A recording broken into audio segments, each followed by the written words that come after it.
Hold on. All right. Okay, I'm ready. All right. So let me start with asking you, what, given and realizing that this was a very early and very quick session, let's assume it had gone 3 or 4 hours, what would you have done? What would your next step have been, assuming that you gathered all the right information? Right. So my next step would have been creating a process flow defining how would this be accomplished via the new ordering system. And this would be, again, at a very high level. It won't be having any further details. And there would be some action items that I would have, as well as I would also be creating a document, which we just did in a proper format, which would have the business requirements defined. So once all these things were defined, I would have another meeting with you guys, first of all, just to make sure that we agree to what we have for now, and then take each high-level requirement that we've defined and go into further details and explore further. Can you hear us okay? Yes, it's right now I have you on my phone on the speaker. I just want to make sure you could hear us okay. Yeah. It's very nice. Thank you. So we can't hear you very well, but that's all right. We'll deal with it. Okay. Right? Not a whole lot of volume in the cell phone. Yeah. So you were explaining to us what you would have provided you to come up with a document about the requirements, and you'd done some process. Tell me a little bit about tell me why you went down the path of process. That was the first thing you said. You developed a process. Correct. Tell me why you would have done that. Sure. Because I'm a big fan of creating process flow diagrams. The reason is the decision points, whenever there are more than one options available, it tends to identify the gaps in the flow. For example, if I tend to write requirements, it's easy for me to miss out on the flow. Whereas when I'm creating a process flow, I have something visual, and it constantly directs me to a flow where I need to go to. So at many times when I start creating process flow after a requirement session, and in the requirement session I may have felt that I've got everything that I wanted, but once I start defining the process flow, I come across certain decision points, and then there are no answers to certain decisions, and it's a good way of identifying anything which was missed by me to complete the flow. So it helps me. Okay. So if you had your choice, now we just went through a requirement session, right? Uh-huh. If you had your choice, would you always start with a process? Would you always start with a requirements gathering session, or would it depend?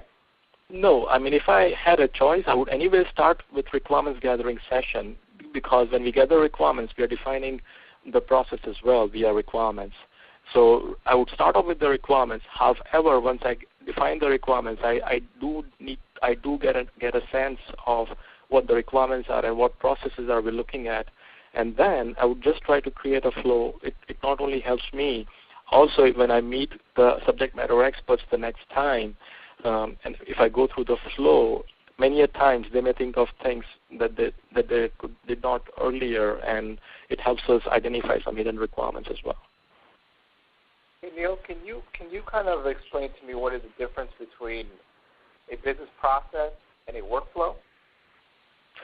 I would say a business process is mainly from a business perspective as to how a business would operate, whereas when we talk of a workflow, it's mainly from the system side as to how it will be accomplished by the system to execute that process, that business process.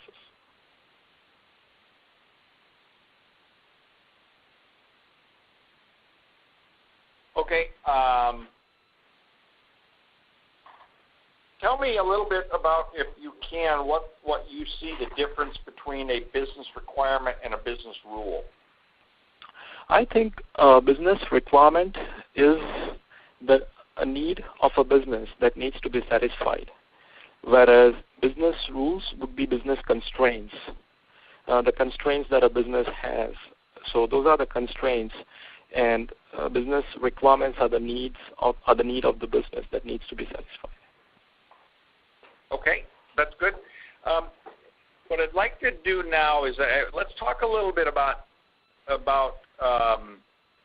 some facilitations that you've been. I looked at your resume, and it looks like you've done quite a bit of facilitation. Tell me about how you can tell me about a time when your listening skills really helped you understand where your clients were. So, for instance, maybe you had somebody from IT on one side and somebody from business on another side. They were both saying the same thing, but saying it in a different way and didn't recognize that they were both talking about the same thing. Something like that. Tell me how your listening skills helped you resolve a problem like that. And be specific if you would.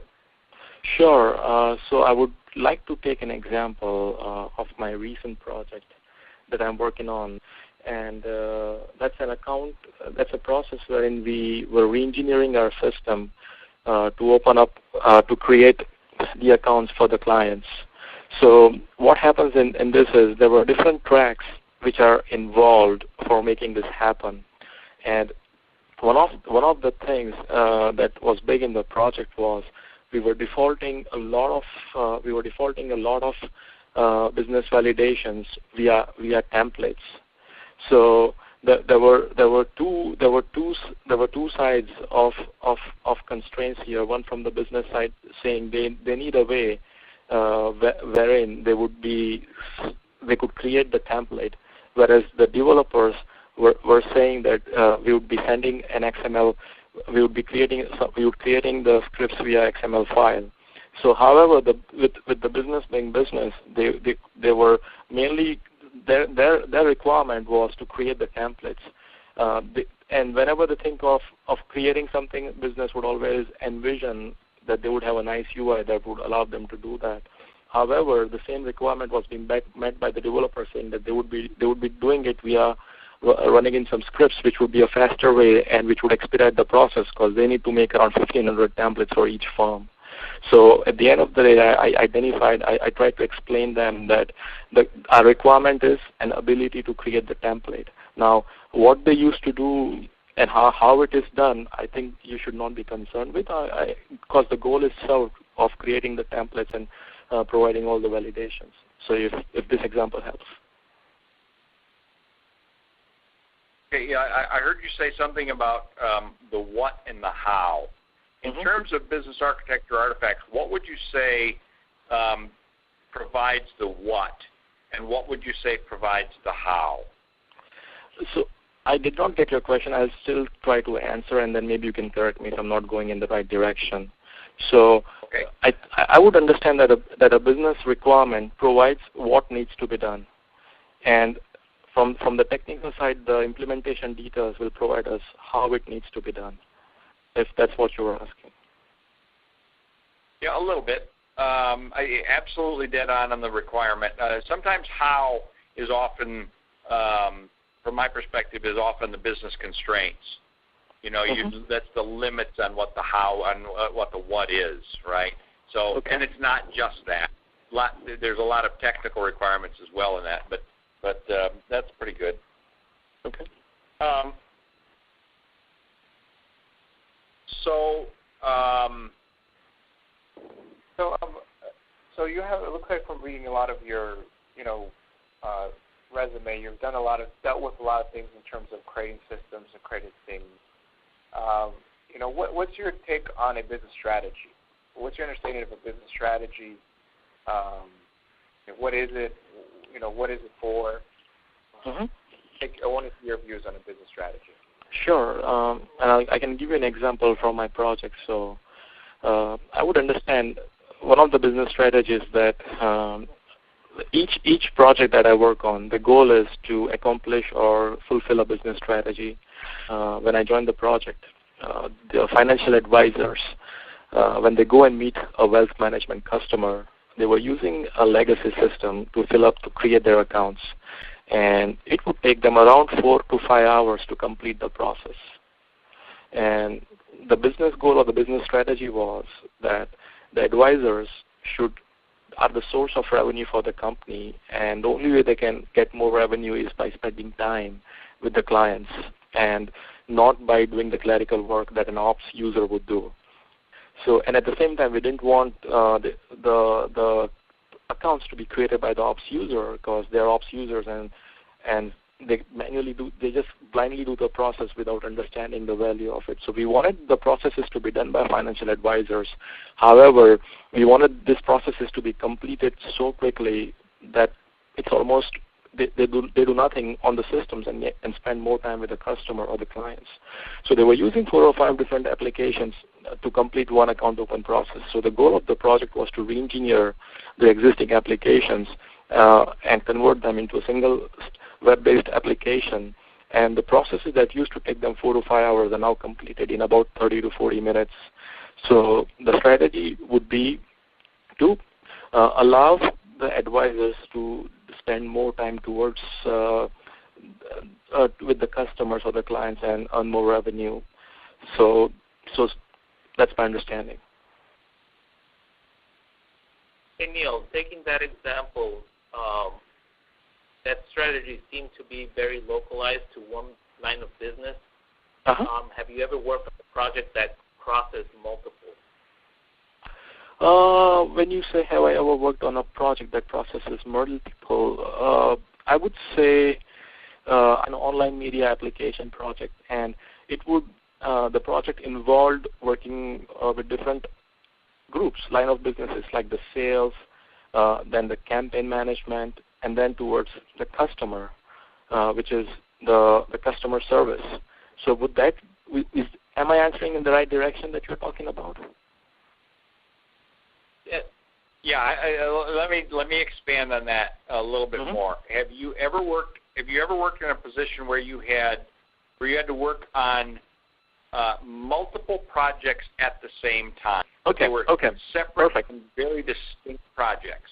Okay, that totally makes sense now. So for that, I can give you an example. They were in dire straits because the revenues were really decreasing, and they had no other source of money coming in.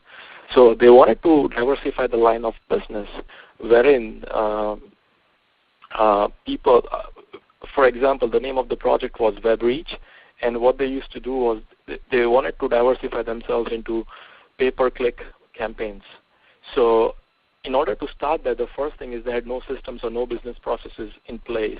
So when I joined there as a business analyst, my first thing was to map out that complete business process, wherein I identified all the different applications that needs to be supported, and came up with multiple applications like the sales portal, the operations portal, the advertiser portal, and another line of business called ChatterHub. So I was a BA multitasking between all the 4 different applications or all the 4 projects to make it happen, if that's what you're asking. Yeah, that's part of it. Okay. So let me, because your resume is all about your business analyst work, and you've identified, I think, for us quite a bit of your skills. Obviously, you've indicated you've used Microsoft Visio, you've used Requisite Pro, some other things for requirements gathering and diagramming. Tell me what you think the difference is between a business analyst and a business architect. I would say a business architect is more on the side of what needs to be done from the business side as to defining the business needs. Whereas a business analyst or a business systems analyst is more from the IT side, who would gather the low-level requirements in terms of how the system will work to make that things happen. So does a business architect need the same level of expertise in a particular field as the business analyst? When you say in a particular field, can you give me an example of a field? Well, so for instance, I think of a business analyst maybe that's, I got a business analyst who specializes in information about bank accounts.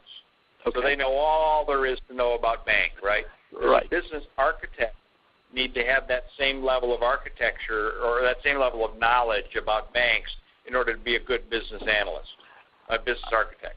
I don't think so. The reason is that the business architect looks more beyond the banks and looks at the entire business process, which is not only the banks, but it can be several other lines of business. So a business architect would have a more generalized, more broader knowledge of across the entire organization, and maybe he or she may not be a complete subject matter expert on all the minute details of just one particular line of business. Okay, so you're familiar with the term enterprise architecture? I am, but I can talk, but it's not that I'm an expert on that. So. Okay. What would you say relative to enterprise architecture? Where does a business architecture fit relative to enterprise architecture? I would understand the business architecture comes on the top, and based on the needs of the business architecture, the enterprise architecture is worked around. I'm sorry, I'm not sure I heard all that. Could you repeat that for me? Sure. Again, I'm not claiming to know enterprise architecture, or I'm not an expert on that. But from what I can make out is, hello, are we here? Yep. No, keep going. Okay. So what I was saying is, business architecture defines the business strategies, business goals, and to me, an enterprise architecture is more from the IT side or the IT level to make those things happen. Okay.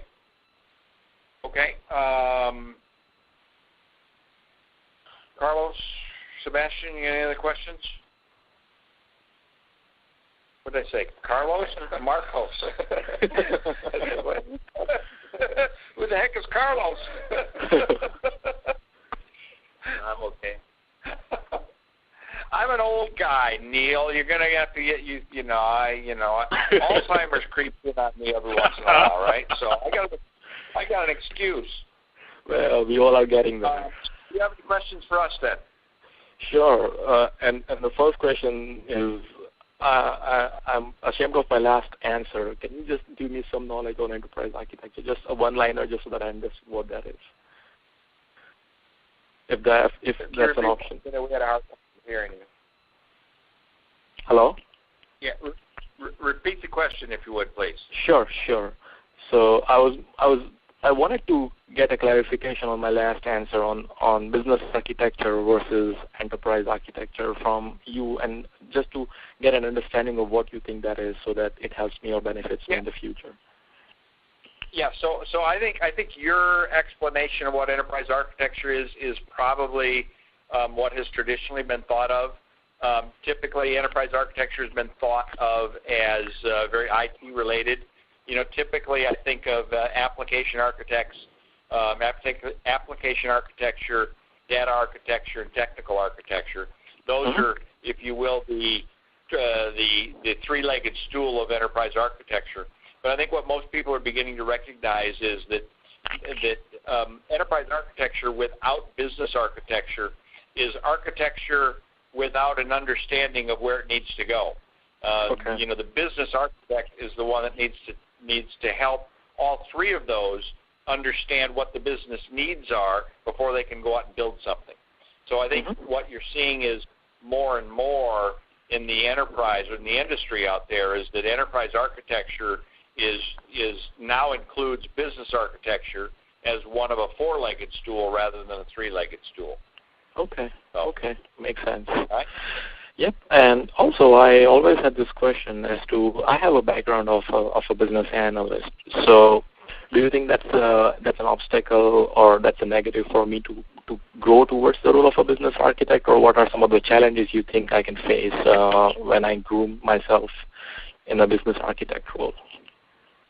I would say that being a business analyst does not in any way, shape, or form hinder you from becoming a business architect.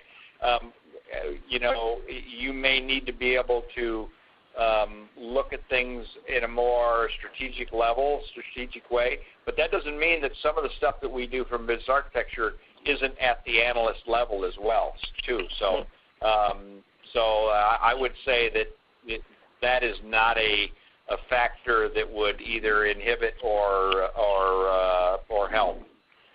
Just one of the factors we consider. All right. Okay. Sure.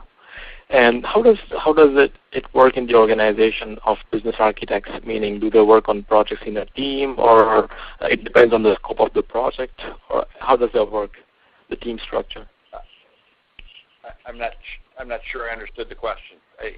So we're having a hard time hearing on the phone. So. Okay, no problem. I guess it's my line as well. I don't know. So the question is.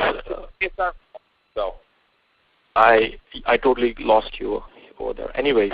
Yeah, so just ask the question again. Okay. So what's the team structure when working as a business architect? Do we head projects alone, or do we work in teams, or it depends on the scope or the nature of the project? Excellent question, and the answer is yes. We do work often alone. Very many of the projects that I've worked on and others have is working on your own with a team of subject matter experts. Other times we'll be working with the teams of business architects. For instance, right now I lead a small team within our current client of 5 business architects. So it's a combination of things. Sometimes you're on your own. Sometimes you're with a group. Okay. And for capturing the business requirements, do we follow any templates or tools to capture them, or it's the Excel spreadsheet as we were doing in this session? We have used Excel spreadsheets. We've used Word. We've used our own built tool. We have used and looked at RecPro and used parts of us have used that sort of thing as well. And of course, Visio, other diagramming tools. So. Okay. I guess those were the questions I had for you. Are there any more questions I can answer for you? I don't think so. I think we're pretty good right now. So the next step then will be we'll talk it over. We're going to have an opportunity to meet with Michelle and chat with Michelle. And so the next one you'll hear from will be Michelle. Very good. Thank you so much for your time this evening, and have a good night.